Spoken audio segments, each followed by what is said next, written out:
নমস্কার বন্ধুরা, সাহিত্য সংলাপে আপনাদের সকলকে স্বাগত। আমি সুদেষ্ণা আপনাদের ধারাবাহিকভাবে শোনাচ্ছি সুনীল গঙ্গোপাধ্যায়ের লেখা বর্ণাঢ্য কালজয়ী উপন্যাস সেই সময়। আজ 10ম পর্ব।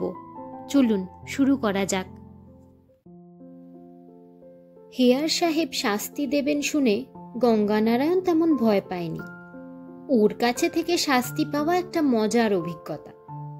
পিঠে 2-4 ঘা পরে বটে, কিন্তু তারপর হেয়ার সাহেব নিজেই এমন ব্যাকুল হয়ে পড়েন যে তখন তাকেই সামলাবার জন্য বলতে হয়, না মহাশয়, অতি অল্পের ওপর হয়েছে, বিশেষ বেদনাবোধ নাই। কিন্তু গঙ্গানারায়ণ বিস্মিত হয়েছে বেশি।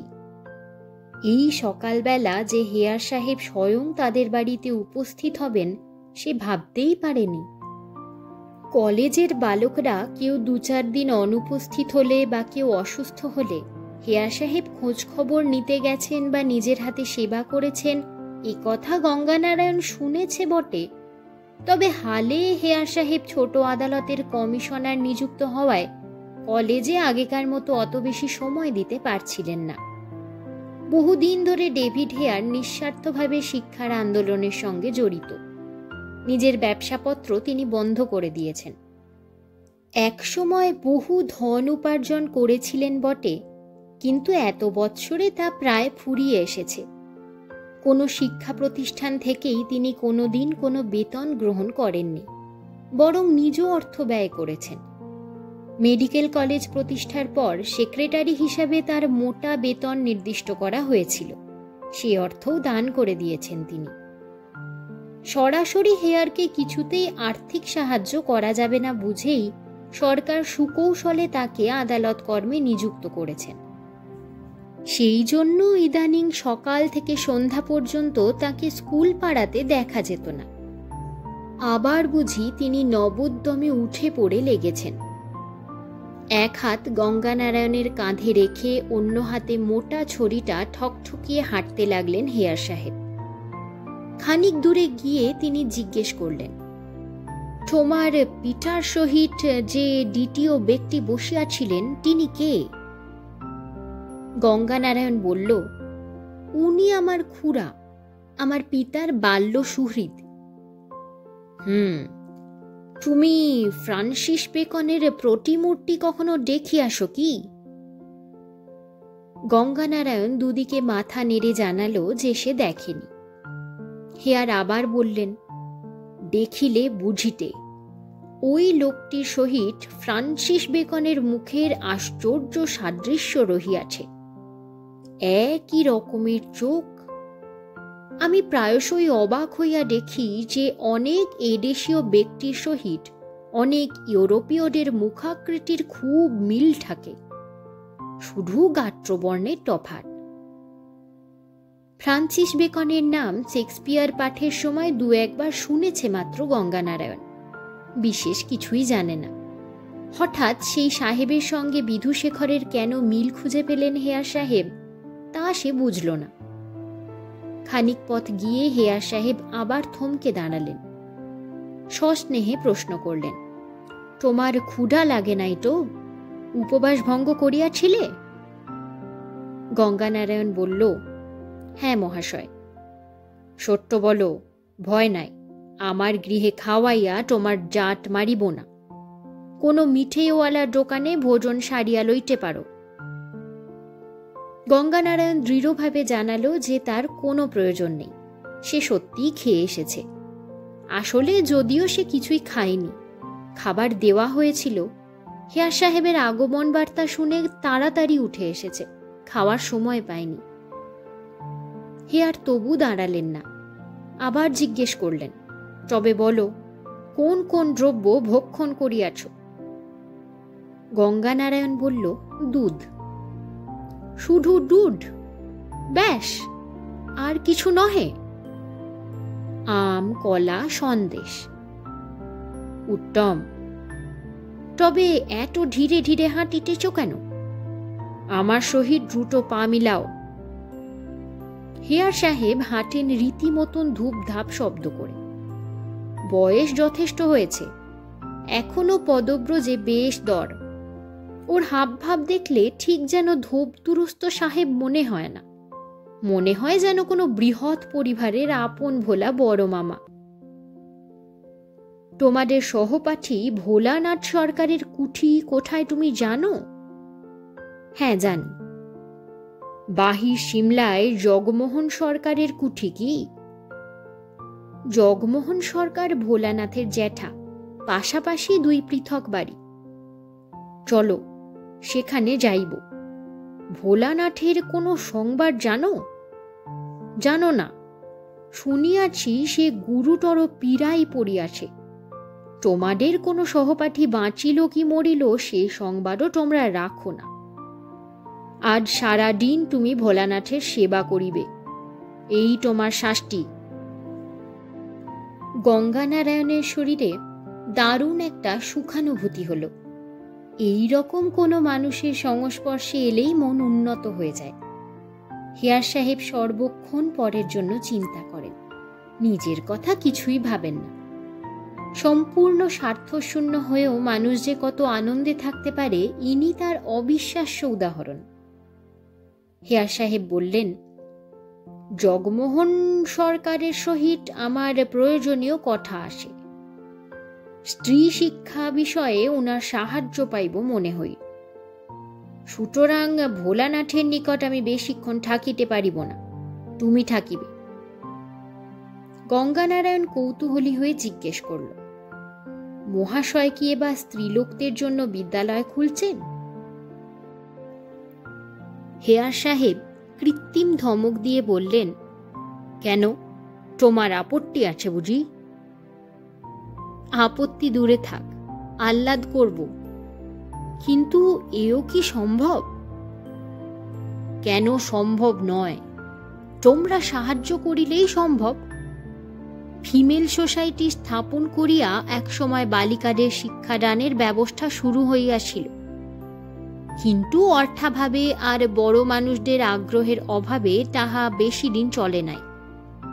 তোমরা বালিকা স্ত্রীলোকদের অন্ধকারে রাখিয়া দিতে চাও? আমি চাই না। জগমোহন সরকার উদ্যোগী হইয়াছেন, লোকটি অতি সদাশয়। ওনার সাহায্যে শীঘ্রই একটি বালিকাদিগের স্কুল স্থাপন করিব। আমি যদি আর 10 বৎসর বাঁচিয়া থাকি, তাহা হইলে এ দেশে স্ত্রী শিক্ষার প্রসার ঘটাইয়া যাইব নিশ্চয়ই। গঙ্গানারায়ণের অমনি বিন্দুবাসিনীর কথা মনে পড়ল। পড়াশোনা করার কি তীব্র স্বাদ ছিল বিন্দুর। সে জিজ্ঞেস করল, এই স্থলে কি বিধবা স্ত্রীলোকরাও পাঠ নিতে আসবে? হেয়ার সাহেব মাথা নিচু করে প্রশ্ন করলেন, কি কহিলে, আবার কহত? গঙ্গানারায়ণ তার কথার পুনরাবৃত্তি করিল। হেয়ার সাহেবের মুখখানা বিষণ্ণ হয়ে গেছে। তিনি অভিমানের সঙ্গে বললেন, এ কথা কহিতে তোমার শরম বোধ হইল না? আমি স্কুল খুলিলেই কি তোমরা বিধবা বালিকাদের সেঠা পাঠাইবে? তাহারা সূর্যালোক দেখে না, তাহাদের বিদ্যার আলোক দেখাইবে কে? একটু থেমে তিনি আবার বললেন, শোনো গঙ্গা, আমি হিন্দু নই, কিন্তু হিন্দু জাতির বিধবা বালাদের কথা আসিলেই আমার চোখে জল আসে। স্ত্রী জাতি মাতৃজাতি, তবু তাহাদের এত কষ্ট দেওয়া কি মানুষের উচিত কাজ হয়? গঙ্গানারায়ণ অধবদন হয়ে রইল। হেয়ার সাহেব তার পিঠ চাপড়ে বললেন, বিদ্যা শিক্ষা করিতেছ, যদি পারো তো দেশবাসীকে বুঝাইও। মাতৃজাতির দুঃখ দূর করিবার জন্য কিছু যত্ন করিও। ও কাজ আমি পারিব না, তোমাদিগেরই কাহাকে উদ্যোগ লইতে হইবে। খানিকটা পথ আবার দুজনে নিঃশব্দে হাঁটতে লাগল। মাঝে মাঝেই পথ চলতি কেউ কেউ হেয়ার সাহেবকে দেখে অভিবাদন জানাচ্ছে। প্রায় 20-22 বছর ধরে বহু ছাত্র হেয়ার সাহেবের অধীনে থেকে পড়াশোনা করে গেছে। শহরে শিক্ষিত ব্যক্তিদের মধ্যে এমন কেউ নেই যে হেয়ার সাহেবকে চেনে না। হেয়ার সাহেব কারুর সঙ্গেই দুটো একটার বেশি কথা বলছেন না। আজ যেন হেয়ার সাহেবকে একটু আলাদা রকম মনে হচ্ছে গঙ্গানারায়ণের। মুখে কেমন একটা উদাসীন ভাব, রঙ্গপ্রবণ লঘু মেজাজটি একেবারেই নেই। মে মাসের শেষের দিক। সকালবেলাতেই রোদ উঠেছে চড়চড়িয়ে। রোদের আঁচে হেয়ার সাহেবের মুখখানা লাল হয়ে গেছে, ঘামে ভিজে গেছে পিঠ। তবু হেয়ার সাহেবের কোনো হুঁশ নেই। প্রথমেই জগমোহন সরকারের বাড়ি পড়ল। জগমোহন আর বিরাজমোহন দুই ভাই। এদের মধ্যে জগমোহনই বেশি অর্থ ও খ্যাতি অর্জন করেছেন। পৈতৃক সম্পত্তি বিশেষ পাননি, কিন্তু ভাগ্য খুলে গেছে আমদানি রপ্তানির ব্যবসা খুলে। সরকার আঢ্য অ্যান্ড কং এ শহরের নাম করা প্রতিষ্ঠান। শুধু অর্থ জুটলেই কৌলিন্য জোটে না। শেরবোর্ন সাহেবের স্কুলে কিছুদিন পরে ইংরেজি ভাষাটা মোটামুটি রপ্ত করে নিয়েছেন জগমোহন। যুবা বয়সে কিছুদিনের জন্য খ্রিস্টান হবার দিকে ঝুঁকেছিলেন। সেই খবর পেয়ে তার মাতা ঠাকুরানী বিষের পাত্র নিজের ওষ্ঠের সামনে ধরে বলেছিলেন, আর একবার বল ও কথা, বল, তুই জাত খোয়াবি আর আমি বেঁচে থাকবো। এখনও সব চুকে বুকে গেছে। জগমোহন মহা ধুমধাম করে বাড়িতে প্রতি বৎসর দোল দুর্গোৎসব লাগান। পাবলিক কাজে দান করেন মুক্ত হস্তে। 2-10 জন মোসাহেব প্রতিপালন করছেন। সভায় রামগোপাল ঘোষের পাশে দাঁড়িয়ে বক্তৃতা দেন এবং মাঝে মাঝে ইংরেজি কাগজে কৃষকদের দুরবস্থা অথবা স্ত্রী শিক্ষা বিষয়ে জ্বালাময়ী আর্টিকেল লেখেন। শহরের একজন গণ্যমান্য ব্যক্তি হিসাবে তার এখন বেশ নাম ছড়িয়েছে। জগমোহন সপারিষদ বসেছিলেন বৈঠকখানা ঘরে। তার ঠিক ডান পাশেই বসে আছে একজন দীর্ঘকায় শীর্ণ খড়গনাশা মানুষ। এ আমাদের পূর্ব পরিচিত রাইমোহন। সুকৌশলে সে এই গৃহে নিজের স্থান করে নিয়েছে। জগমোহন বহু ব্যাপারে তার ওপরে নির্ভর করেন। হেয়ার সাহেব আগে সেখানে গিয়ে উপস্থিত হলেন। দ্বারের কাছে হেয়ার সাহেবকে দেখে জগমোহন বিশাল বপু নিয়ে প্রায় ছুটে এলেন সেদিকে। দুহাত বাড়িয়ে বললেন, কি সৌভাগ্য, কি সৌভাগ্য! আপনি এসছেন? মহামতি হেয়ার আজ আমার বাড়িতে। আজই আপনার কথা স্মরণ করছিল। আগামী মাস থেকেই আমি বালিকা বিদ্যালয় খুলে ফেলছি, আমারই এ বাড়িতে। শোভাবাজারের রাধাকান্ত দেববাহাদুর প্রচুর উৎসাহ দিয়েছেন। সব বলছি আস্তে আস্তে। মহাশয় বসুন, বসতে আজ্ঞা হোক। হেয়ার সাহেব বসলেন না। গঙ্গানারায়ণের কাঁধে হাত দিয়ে দাঁড়িয়ে থেকেই বললেন, খুবই সুসংবাদ। আমার যথাসাধ্য সাহায্য করিব। আপনারই গৃহে স্কুল, কিন্তু শিক্ষিকা কোথায় পাইবেন? জগমোহন বললেন, লন্ডনের ব্রিটিশ অ্যান্ড ফরেন স্কুল সোসাইটিতে পত্র পাঠিয়েছি। দ্বারকানাথ বাবু ওদের সঙ্গে নিজে কথা কইবেন। একজন লেডি টিচার পাওয়া যাবে মনে হয়। খরচ খরচা আমি দেব। এদেশের মেয়ে শিক্ষিকা আর পাবো কোথায়? প্রথম 2-4 মাস বুড়ো বুড়ো পণ্ডিতদের দিয়ে কাজ চালিয়ে নেব। নাম দিয়েছি ফিমেল পাঠশালা। হেয়ার সাহেব বললেন, আগে আর একটি কথা জানিয়া লই। সে পাঠশালে ফিমেলরা আসিবে তো? পূর্বে দেখিয়াছি, ছাত্রী জোটানোই ভার। আলবাত আসবে। আপনার নিজ পরিবারের কন্যারা যাইবে আশা করি। হায় হায়, আমার তো কোনো কন্যা সন্তানই নেই। থাকলে নিশ্চয়ই যেত। আমি এ পল্লীর প্রতি বাড়ি বাড়ি ঘুরে গিন্নিদের উদ্দেশ্যে হাত জোর করে বলিছি, মা জননীরা, দেশ আজ জেগেছে। অজ্ঞানের অন্ধকার দূর হয়ে জ্ঞানের উষালোক প্রস্ফুটিত হচ্ছে। আর দ্বিধা করবেন না। আমাদিগের কন্যা সমা ভগ্নী সমা বালিকাদের জন্য জ্ঞানের দ্বার উন্মুক্ত করুন। মুশকিল কি জানেন হেয়ার সাহেব? এখনো অনেক লোকের ধারণা সেই অনেকের মধ্যে অনেক আচ্ছা আচ্ছা বড় মানুষ, শিক্ষিত লোক রয়েছে যারা মনে করে নেকা পড়া শিখুলে মেয়ে সন্তানরা বিধবা হয়। বুঝুন, হাউ ইগনোরেন্ট। আর বিধবারা লেখাপড়া শিখিলে তাহাদের কি হয়? তাহারা তো দ্বিতীয়বার বিধবা হইতে পারিবে না। এই যুবকটি প্রশ্ন করিতেছিল যে বিধবারা লেখাপড়া শিখিতে পারিবে কিনা। বিধবাদের লেখাপড়া শিখিয়ে লাভ কি হবে? এই ছেলেটি ইটি কে? গঙ্গানারায়ণ বলল, আমি ভোলানাথের সহপাঠী। আমার নাম গঙ্গানারায়ণ সিংহ, পিতার নাম রামকমল সিংহ। রামকমল সিংহের নাম শুনে জগমোহনের হৃদয় ঈষৎ কুঞ্চিত হল। রামকমল সিংহ জগমোহনের তুলনায় আরও ৩-৪ ধাপ উঁচু তলার বড় মানুষ, সেজন্য জগমোহনের খানিকটা ঈর্ষাবোধ আছে। তিনি শুকনো গলায় বললেন, অ।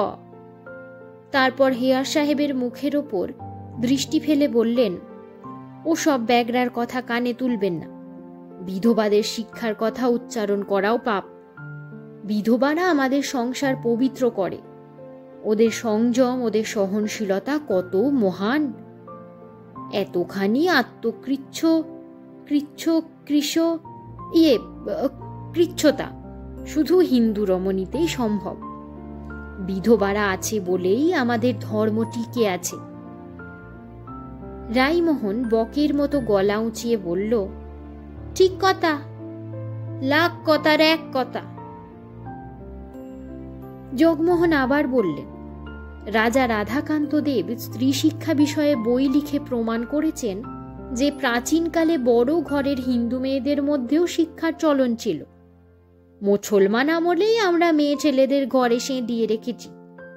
বুঝলেন স্যার, তৈমুরলং ভারত আক্রমণ করার পরই আমাদিগের স্ত্রী লোকেরা অন্ধকারে ডুবে গেছে। আমরা আবার মেয়ে ছেলেদের ঘরের বার করব, তবে ধীরে ধীরে। রাইমোহন বলল, রাজা বাহাদুর বেদবাদের নেকা পড়া শেখাবার কথা কিছু বলেননি। জগমোহন গঙ্গানারায়ণের দিকে একবার ক্রুদ্ধ দৃষ্টি নিক্ষেপ করে বললেন, ও সব কথা তুললে সর্বকাজ ভণ্ডুল হয়ে যাবে। বুঝলেন মিস্টার হেয়ার, এমনিতেই ৫ রকম কথা উঠবে। লোকে বলবে আমরা বুঝি ঘরের মেয়েদের মেম বানাবার হুজুগে মেতেছি। লোকে তো সু দেখে না, হুটাই বড় করে দেখে। কেউ হয়তো আমাদের চরিত্রে কটাক্ষ করবে। রাইমোহন জিভ কেটে বলল, না মশাই, ও কথা বলবেন না। আর যার সম্পর্কে যাই বলুক, আপনার মতো দেবতুল্য মানুষের চরিত্র তুলে কথা বললে ধম্মে সইবে না।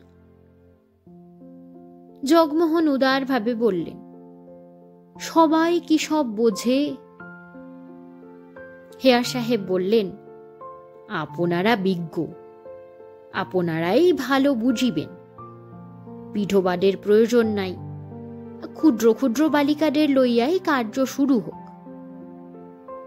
জগমোহন বললেন, বসুন মিস্টার হেয়ার, অনেক কথা আছে। পুরুষেরা যেসব কেতাব পড়ে, বালিকারাও কি সেই একই কেতাব পড়বে? আমার তো মনে হয় বালিকাদের জন্য নীতি শিক্ষার পৃথক পাঠ্য বই লেখানো দরকার। স্কুল বুক সোসাইটি কি এ কাজে সাহায্য করবে? হেয়ার সাহেব বললেন, আমি আলোচনা করিব, পরে আসিয়া আপনার সহিত কথা কহিব। আগে ভোলানাথকে দেখিয়ে আসি, তার কোন ব্যাধি হইয়াছে। জগমোহন বললেন, ভোলানাথ?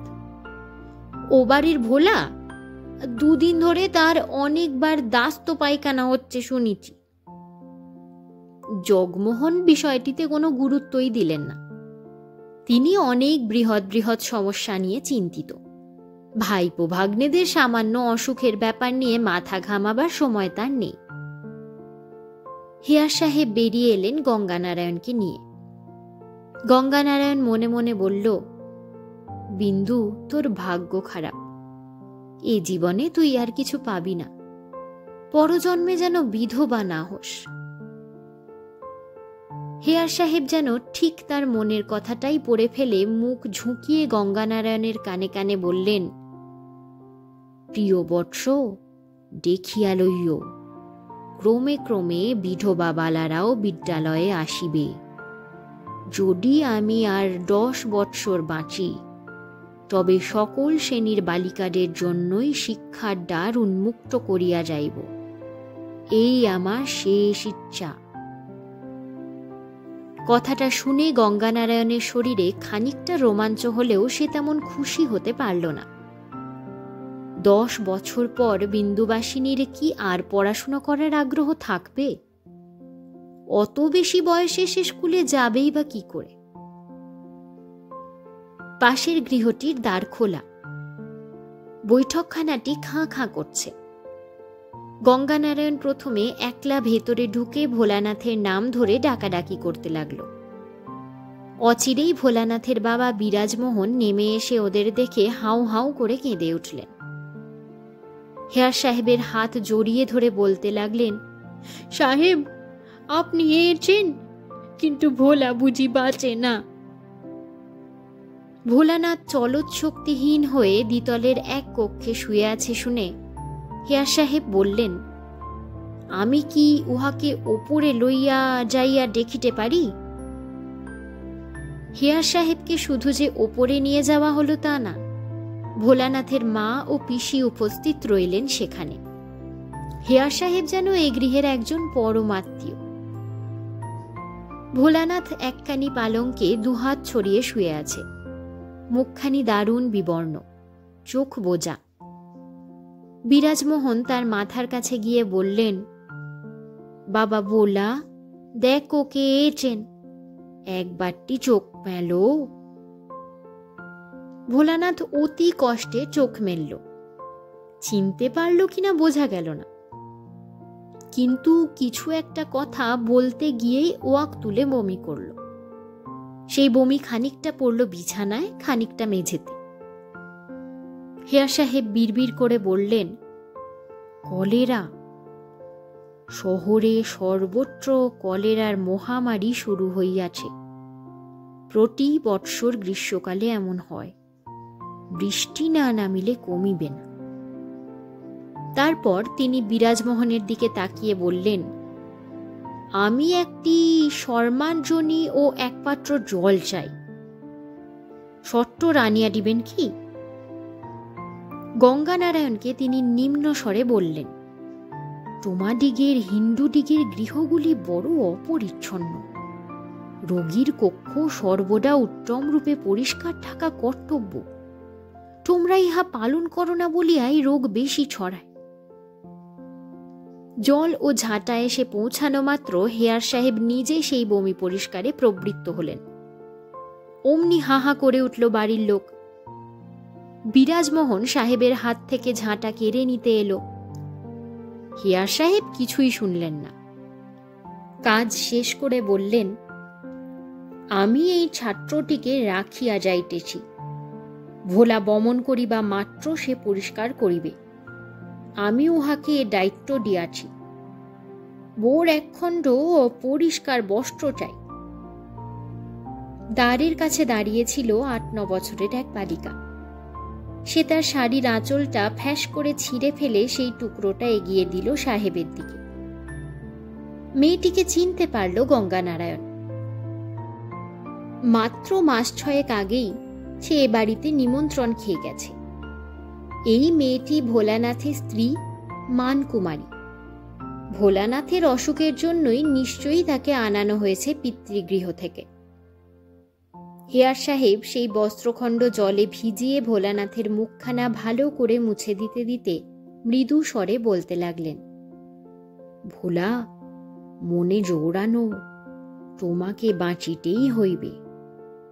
ভোলা, জীবন বড় সুন্দর, ইহা ছাড়িয়া যাইতে নাই। না ভোলা, আমরা তোমাকে রাখিব। ভোলানাথ চোখ বুজেই রইল। অসহ্য যন্ত্রণায় তার শরীর কুঁকড়ে উঠছে। কিন্তু সে কোনো শব্দ করছে না। তার চোখের দুপাশে বিন্দু বিন্দু জল। হেয়ার সাহেব ভোলানাথের চিকিৎসার বিষয়ে কিছু খোঁজ খবর নিলেন। বড় বড় কবিরাজরা ভোলানাথকে দেখে প্রায় জবাব দিয়ে গেছে। হেয়ার সাহেব জিজ্ঞেস করলেন, মেডিকেল কলেজের ছাত্রদের চিকিৎসার উপর আপনাদিগের ভরসা আছে কি? ভোলানাথের মা বললেন, সাহেব, আপনি যা বলবেন আমরা তাই শুনব। হেয়ার সাহেব বললেন, তবে আমি পত্র লিখেছি, শীঘ্র কাহাকেও তথায় প্রেরণ করুন। হেয়ার সাহেব আর সেখানে বেশিক্ষণ রইলেন না।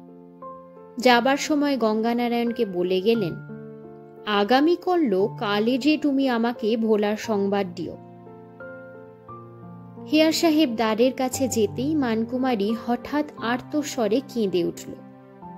সকলেই থমকে গেল এক মুহূর্ত। হেয়ার সাহেব মুখ ফেরালেন। তার দু চোখে জল। খুব সম্ভবত ভোলার সম্পর্কে তিনি নিজেও খুব আশা পোষণ করেন না। ধরা গলায় তিনি বললেন, মন দুর্বল করিও না মা, যতক্ষণ শ্বাস ততক্ষণ আশ। তারপর তিনি দ্রুত বেরিয়ে গেলেন ঘর থেকে।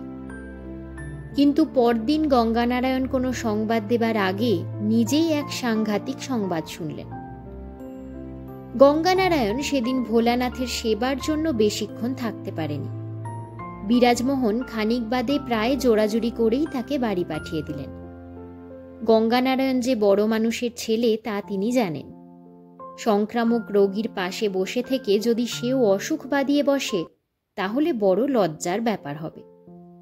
গঙ্গানারায়ণ যেতে চায়নি, কিন্তু ভোলানাথের মা পর্যন্ত বললেন, এবার তুমি বাড়ি যাও বাবা, আমরা তো রয়েছি, তোমার জননী আবার তোমার জন্য চিন্তে করবেন, আবার না হয় কাল এসো।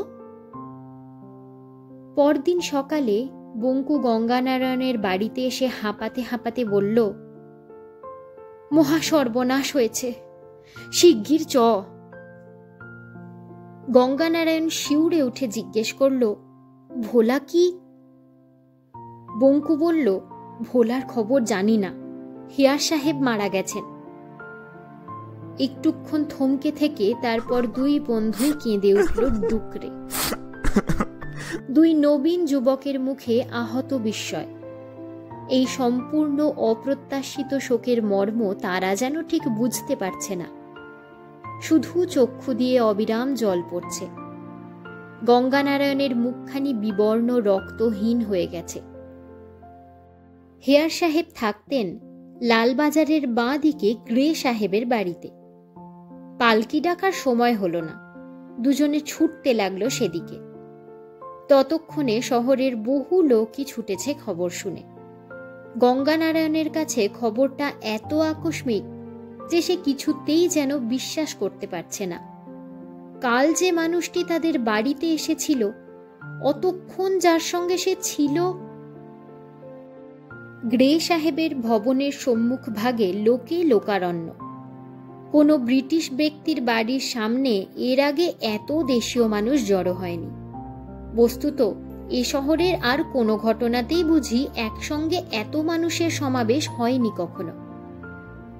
হিন্দু স্কুলের বর্তমান প্রাক্তন কোনো ছাত্রই বাদ যায়নি। এসেছেন ডিরোজিওর শিষ্যরা, সম্ভ্রান্ত বুনিয়াদি ঘরের ব্যক্তিরাও আসছেন এক এক করে। গঙ্গানারায়ণের বন্ধুরা এক জায়গায় দাঁড়িয়ে আছে গোল হয়ে।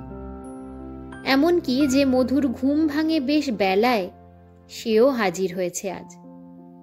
মধু মুখে অনেক লম্বা চওড়া কথা বলে, শ্রদ্ধেয় ব্যক্তিদের সম্পর্কে অশ্রদ্ধেয় উক্তি করতে ভালোবাসে, কিন্তু আসলে তার মনটি বড় নরম। সেও মুখ লুকিয়ে কাঁদছে ফুলে ফুলে। যারা দেরিতে এসেছে তারা বারবার শুনতে চাইছে সব খবর।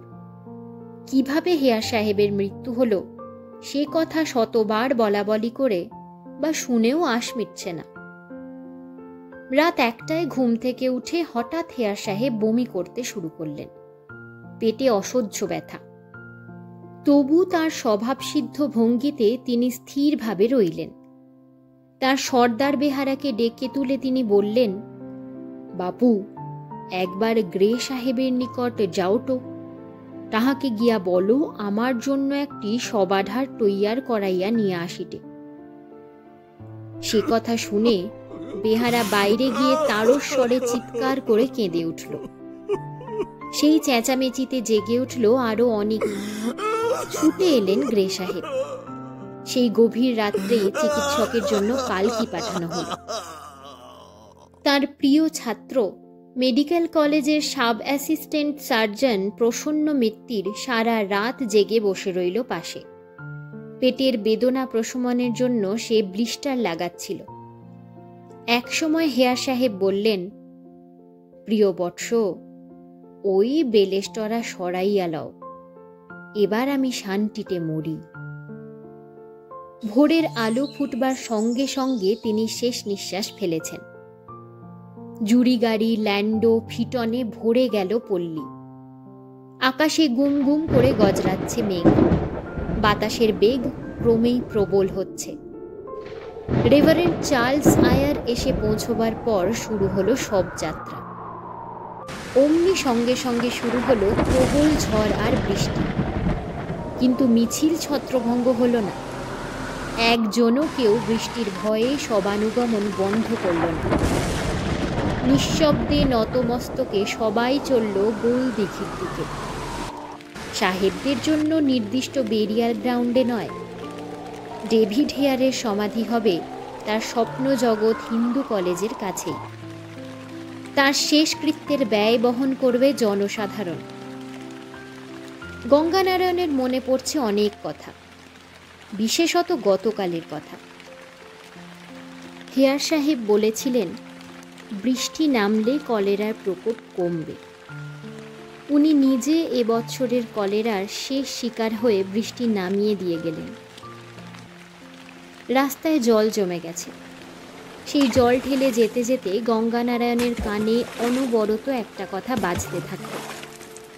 হেয়ার সাহেব কাল অন্তত 2 বার তাকে বলেছিলেন, যদি আর 10 বছর বাঁচি, যদি আর 10 বছর বাঁচি। উনি বাঁচতে চেয়েছিলেন, বলেছিলেন জীবনটা কি সুন্দর, আরো অনেক কাজ করতে চেয়েছিলেন। গঙ্গানারায়ণের চোখ থেকে টপ টপ করে জলের ফোঁটা মিশে যেতে লাগলো বৃষ্টির জলে।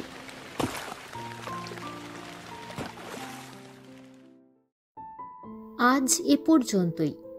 এতক্ষণ শুনছিলেন সুনীল গঙ্গোপাধ্যায়ের লেখা বিখ্যাত উপন্যাস সেই সময় 10ম পর্ব। উপন্যাসটি ধারাবাহিকভাবে একটি পর্ব করে আসছে। আশা করি আমার পাঠ আপনাদের ভালো লেগেছে। আমি এই চ্যানেলে বিভিন্ন গল্প ও উপন্যাস পাঠ করে থাকি। যদি আমার পাঠ আপনাদের ভালো লেগে থাকে তাহলে দয়া করে চ্যানেলটিকে সাবস্ক্রাইব করবেন আর পাশে থাকা বেল আইকনটিতে ক্লিক করে দেবেন, যাতে আমি যখনই কোনো নতুন গল্প বা উপন্যাস নিয়ে আসব তার নোটিফিকেশনটি পৌঁছে যায় আপনাদের কাছে। অবশ্যই কমেন্টে সকলের মতামত জানাবেন। ভালো থাকবেন। ধন্যবাদ।